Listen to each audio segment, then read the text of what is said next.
তো হঠাৎ করে আমার আর মোমোর ওজনটা একটু বেড়ে গিয়েছে। তো মোমোকে বললাম চলো আমরা একটু কিটো ডায়েট শুরু করে দেই। প্রথম পর্যায়ে আমরা 7 দিনের জন্য কিটো ডায়েটটা করব। Hello everyone, welcome back to another new video. আশা করছি সকলে অনেক বেশি ভালো আছেন, আমরা আল্লাহর রহমতে ভালোই আছি। আজকের ভিডিওটি একটু অন্যরকম হতে যাচ্ছে। আমাদের ডায়েট থাকা অবস্থায় আমাদের খাবারের মেনুগুলো কি কি ছিল, কি কি করছি, সম্পূর্ণ ভিডিওটি দেখতে থাকুন বন্ধুরা। আশা করছি ভালো লাগবে, উপকার হবে আপনাদের সবার। কিটো ডায়েটের মেন ফাংশন হচ্ছে ভাত খাওয়া যাবে না। ভাত খেলে আপনি কোনোভাবেই ওজন কমাতে পারবেন। তাই আজকের রাতের খাবারে থাকছে আমাদের চিকেন ফ্রাই সাথে বরবটি ভাজা। এই ভাজাগুলাতে কোনোভাবেই আপনি সয়াবিন তেল ব্যবহার করতে পারবেন না। এগুলাতে সানফ্লাওয়ার অয়েল অথবা বাটার, না হয় আপনাকে সরিষার তেল ব্যবহার করতে হবে। আমাদের ভাজাটা মোমো বাটার দিয়ে করতেছে। কিটো ডায়েটে আপনাকে একটা জিনিস অবশ্যই মাথায় রাখতে হবে, কোনোভাবেই ব্যাড ফ্যাট শরীরে ঢোকানো যাবে না, তাহলে আপনি ওজন কমাতে পারবেন না, বরং আরো অসুস্থ হয়ে যাবেন। এই জিনিসটা মাথায় রেখে অবশ্যই সবাই কিটো ডায়েট করবে। তো আমাদের প্রথম দিনের রাতের খাবার রেডি, চিকেন ফ্রাই সাথে বরবটি ভাজা আর অনেক পরিমাণে শসা নিয়েছি। রাতে খাওয়ার আধা ঘন্টা আগে আপনি 1 গ্লাস কুসুম গরম পানির সাথে 1 চামচ অ্যাপল সিডার ভিনেগার নিয়ে খেতে পারেন। সেক্ষেত্রে আপনার ওজনটা আরো তাড়াতাড়ি কমে। আজকে আমাদের কিটো ডায়েটের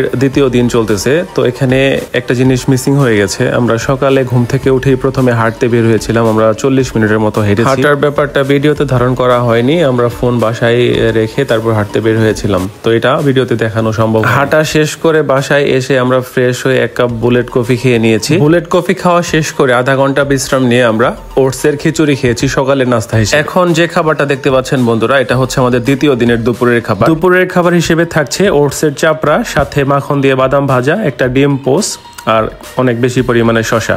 তো বন্ধুরা, আপনারা কিন্তু স্বাভাবিকভাবে যে লবণটা খান, এই লবণটা খাওয়া যাবে না। আপনাদেরকে অবশ্যই পিঙ্ক সল্ট খেতে হবে। পিঙ্ক সল্ট স্বাস্থ্যের জন্য উপকারী।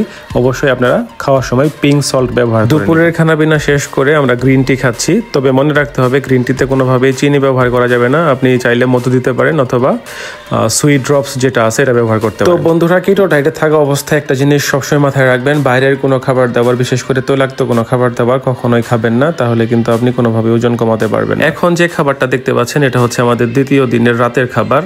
রাতের খাবার হিসেবে থাকছে ডিম পোস্ট সাথে মাখন দিয়ে বাদাম ভাজা আর আছে আপনার মুরগির তরকারি, কিছু শসা।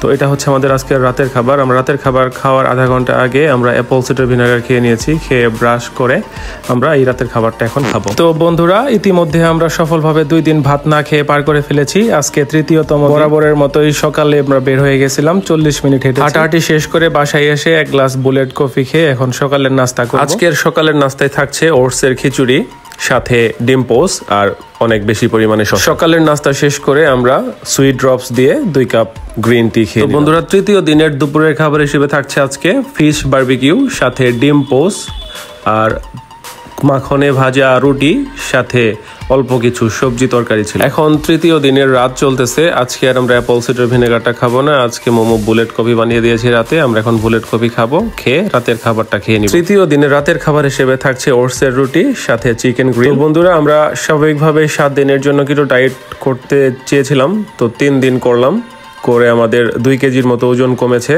তো আশা করছি ভবিষ্যতে আরও করব।